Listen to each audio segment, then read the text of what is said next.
going to go through fairly rapidly today, and then I'm going to add on a bunch of other stuff for you, and hopefully we'll be able to address all of your questions. Planning your financial future really is not about a destination, but it's really more about a journey. And there's twists and turns to it, and sometimes it hits roadblocks where you have to have detours, and occasionally it has joyful surprises. But our real objective is to help you think and plan for the future, which is exactly why you're here. And so we want to recognize the fact that all of you are on at different points in your journey, but there are certain basics that we can carry with us that will help us make good decisions when it comes to planning our future. For some of you, I hope you will leave today encouraged. I don't want you to be discouraged, but just know that we have different choices to make for the future. And as we look up to our future, I don't want you to be overwhelmed by it all, but just know that God's going to be ahead of you in this process. So I've always believed that God will help you have the resources to do what He is calling you to do. And so we have to have that faith belief as we start our ministry and know that God won't overwhelm you with things you can't afford to do. He's going to help you in that process. So I want to talk to you a little bit about the process of setting some goals and to help you identify some of the destinations you might need to look at. Now, when you say for the future, in the first slide here, it asks the question, is the destination near? And you say, well, absolutely. And if you're 65 years old looking toward retirement at 67, then you're going to see that little path that you go on, and you're going to hit the top of the pinnacle there, and you'll be able to reach your goal. And if it's at a great distance, which for most of you it is, out in the distance, you kind of see on the horizon the pinnacle or the peak where you want to end up, but it's a long way there. So you can make some guesstimates about where you're going to end up, but you're not nearly as close as that first picture is. So there is a big difference in talking to 22-year-olds or 23-year-olds about retirement planning and talking to somebody who's 10 or 15 years away from retirement. You're going to look at it from different perspectives. But the most important thing is you're here, and we can start early in moving toward the future, which is what we want to accomplish today. Now, why are financial goals important? The question is, does having them really make a difference? The truth of the matter is, out of the 100 folks who showed up at this festival, y'all are about the right percentage of people who ever even think about financial planning. 95% of people, they don't think about it, or they don't take the time to do it. So I really want to applaud you for being here today, because you're a part of that very small percentage who knows how important that is. Now, that's not to discount everybody else. I know there's other priorities, other seminars going on, but I'm saying for it to be a priority, there are very few people who make that a priority in their life. But goals provide focus, purpose, vision, and direction. Short-term goals are good, and a couple of you have identified paying off loan debts. Paying off credit card debt is really important. Establishing an emergency fund is important. Begin funding for a retirement account is important. An estate plan, you're not going to be that interested in doing something right away, but it's still important on down the line. Long-term goals are more like purchasing a home, starting college savings accounts, save for large purchases. If you've ever bought a car, you know there's a big difference in buying a used car and buying a new car, and the price of what it costs to purchase an automobile. So when we start talking about the time value of money and how much you need to save, right now my guess is you're just trying to make it to next month in your expenses. That's what most college students do. They're just trying to make it to next month because they have bills to pay. But the time will come when you need to take kind of a proactive approach and start saving. Now, I want to pass out these today to all of you, and I want us to take just a minute to do this. This is a financial planning savings calculator, and if you go to the side that says growth calculator, and then there's a tab at the top, and it says pull, we'll find your age, and I think most of you are over age 21, but it even goes down to age 18. So find your age, y'all find your age, and then let me just use the example of a 22-year-old, okay? So if y'all all go to find your age, if your growth calculator side it says 22, if you save $100 a month every month between age 22 and age 70, that means you're going to collect about $333,000 by the time you retire at age 70. Now this assumes a 6% growth assumption for your money, which is invested in mutual funds. So if you're 22 years old, you save $100 a month, you're going to $333,000. And if you save $500 a month, what does it say? Can you see that? If you save $500 a month and you're 22 years old, how much are you going to have when you're 70? Somebody say it out loud. $1,666,000 or $668,689. Right? You see that? And so just remember that money when you're 70 is going to be worth about half that of what it is today. Okay? Because of inflation. So the question is, how much money do I think is really higher? Okay? So an easy number is just say, well, everybody needs $1 million. But you may even need more than that. And we'll be talking about how to save in just a minute toward that goal. And that may not be your desire to retire as a millionaire. But at today's CD rates, you can get 3% on a CD, sometimes for long term. For a 2-year rate, I think it's around 2% now that you can get. So even if you have $1 million, it's not that much money. You multiply by 2, 3, 4%. The Ministers and Missionaries Benefit Board, if you retired at 71, we pay approximately 8% right now. If you were to retire today as a 71-year-old, it's around 8%. So that means if you had $1 million, you have about $80,000 a year that would come your way for the Ministers and Missionaries Benefit Board retirement account if you were retiring at age 71. So it is possible to have an annuity that will be money that will last you as long as you live, and if you pass away, then your spouse will receive that money as long as he or she will as well. So that's what we want you to try to think about working toward as time goes on. But this little savings calculator will help you think about how much money you need to save. Now, I want to do something else with you. Let's say you get busy and for 20 years, for the next 20 years, you don't even want to think about retirement anymore. So you decide not to do anything about it. Now, I told you that if you save $500 a month as a 22-year-old, you have $1.668 million, right? But let's make you 42 years old. Okay? You're 42 years old, 20 years from now, and you just forget everything I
Now, as we move forward, the cost of not saving, I hope I've made that point, but if you don't save, we have this illustration. If you invest $100 today for 25 years at 6%, in 25 years, that $100 is going to be worth $429. Again, if you wait a year to get started, it's only going to be worth $329. That's how much you lose by waiting even 1 year to get started in savings. So it does make a difference. Now, we all have to make choices, and sometimes our choices are to delay a purchase or to downsize our choice, like buying a used car instead of a new one. I like to buy used furniture. You can go to Haverty's or a new furniture store and buy new furniture, but sometimes if you're buying like a wooden dresser, you can go to a used furniture company and you can get it for $25 or $50 instead of paying $300 or $400 for it. It can make a big difference. You can just put some pledge on it and shine it up, and it looks like new. So sometimes you have to think about how you make choices like that. Now, when it comes to retirement planning, and this is where I want to talk to you a little bit about some ratios. You need to save 12 to 15 times your income by age 65. And if you do that, then that's going to put you in a good place toward retirement. And so a certified financial planner would tell you that you need to save at least 10% of your income when you're in your 20s. So think about what your income is, and you need to save 10% of that. In your 30s, you need to save 12%. In your 40s, you need to save 15%. So those are just some rule of thumbs that you can carry with you that will be helpful. And again, you need to save between 12 to 15 times what your final income is in order to retire with 80% of your income when you do retire. These are some statistics about how much you need to save and by what age you need to save it. I won't go into that because we don't really have time to do that today. But I also want to tell you that when you are imagining your long-term savings, you need to think about your goal. You need to stay in control of your lifestyle. Don't spend more than you earn. You always spend less than what you earn. You need to put your pay increases into your savings account. Just don't go out and decide to spend more because you're taking more home, but put it in your savings and then evaluate yourself annually. And again, these are some retirement ratios about how much you need to save at certain points in your life. So in other words, if I have a salary of $50,000 and I'm 56 years old, I need to have saved $350,000 by that time approximately. So I should have $350,000 in my 403B account by the time I'm 56 if I have a $50,000 a year income. So when we talk about saving for an emergency, for somebody who's young, there's been a lot of studies done about can you withstand a $500 emergency? Let's say a couple tires go bad on your car. Do you have $500 stashed away somewhere where you can go buy a couple new tires? Maybe your radiator gets a leak. Well, that's $500 in and of itself sometimes.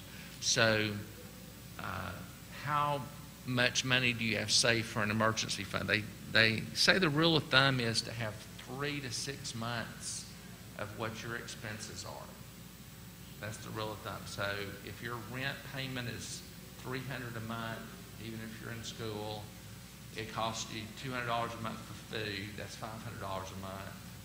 And then you have gas, another $100 a month. That's $600. Let's say it all adds up, $700 a month expenses. Even at a low income level, you need to have at least $2,100 stashed away somewhere in an emergency fund before you do anything else. And terms of savings. 3 to 6 months. 6 months is better than 3 months. 9 months is better than 6. But if you can get 3 to 6 months as an emergency fund, that's a really good thing to have. Now, I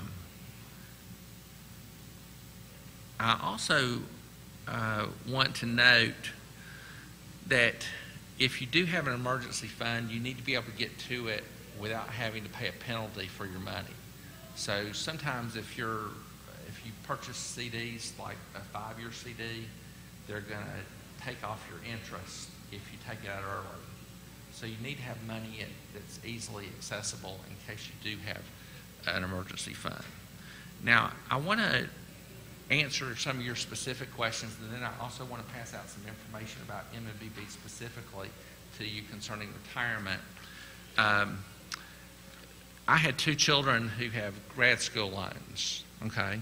And they're significant loans, and there's about 10 different payment plans that they have to pay back your student loans with, okay? I mean, there's lots of choices out there.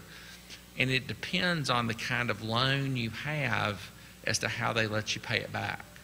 There are some loans that they forgive on occasion. If you have a loan that's not forgivable, for example, in working in a nonprofit or public service place, then you have to repay it. But here's the important point. Your student loans follow you to your grave. You can't get rid of them. You can't declare bankruptcy on them. You got to repay them. And so I think one of the most affordable things to do is to always have your loan repayment based on your income, because that's the cheapest way for you to pay back your loan while you have low income. And so you technically have to check with those people who are in the know about how to repay those loans, and they'll advise you as to what your choices are. But most of the time, if you tell them that you want to pay it back based on your income, you either defer those loans when you have no income, and most of the time the interest accumulates, or you pay it back at a low rate. So therefore, when you start making more money, you're going to have to pay more back to your loans. Now, somebody asked me recently about buying a house and how their student loans affected their house payment. Well, it does affect whether they give you a loan for a house, because they take into consideration the amount of money you have to pay per month on the loan, and then they figure out how much money you can afford to borrow, and those combined, along with your credit card debt, can't equal more than 38% of your take-home pay for the month. So in other words, if you have $1,000 that you bring home every month, they're not going to let that total be more than $380. That's the rule. And so there are all kinds of rules about what the bank can loan you as it relates to your income, especially when it comes to housing. It starts at 28%, and then it may go up a little bit beyond that. Some go up to 36%, some even 38%, as far as your debt to income ratio is what they call it. So it's important to look into that as time goes on.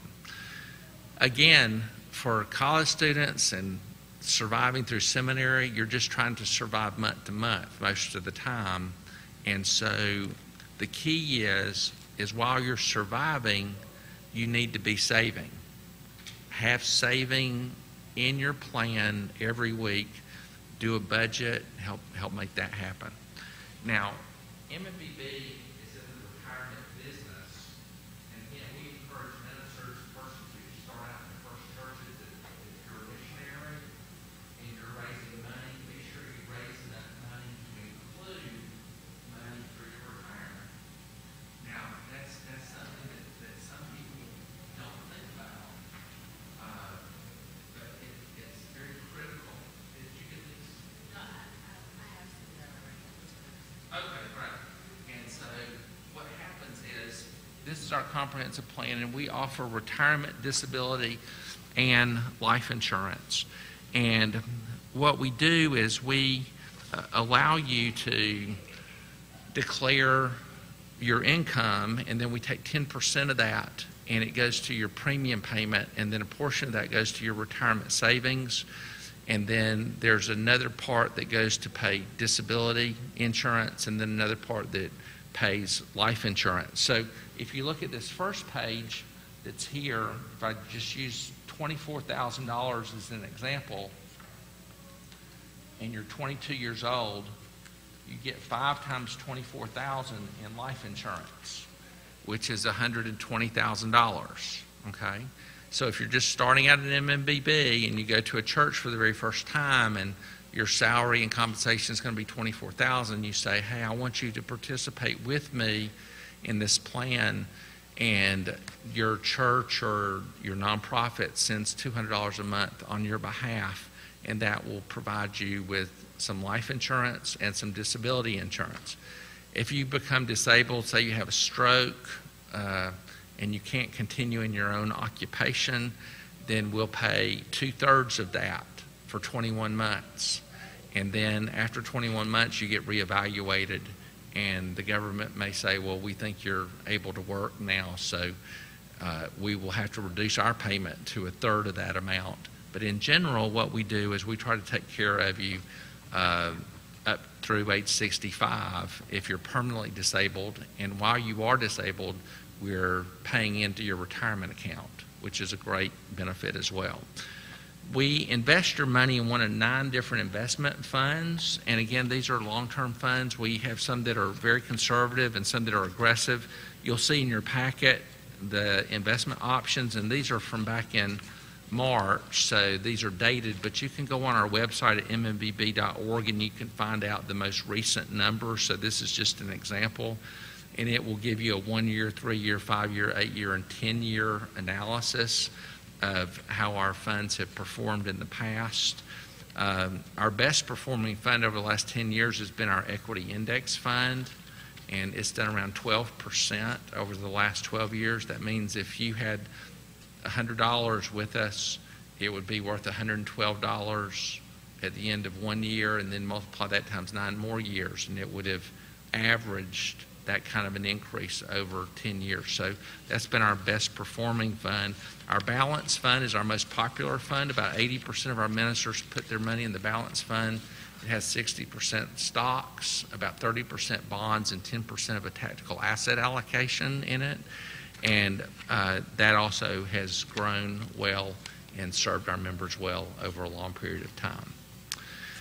Okay, the other thing I wanted to identify with y'all today has to do with pastor compensation, or you could call it minister compensation. In our booth, we have these books, and I think I have enough for everybody who's here today.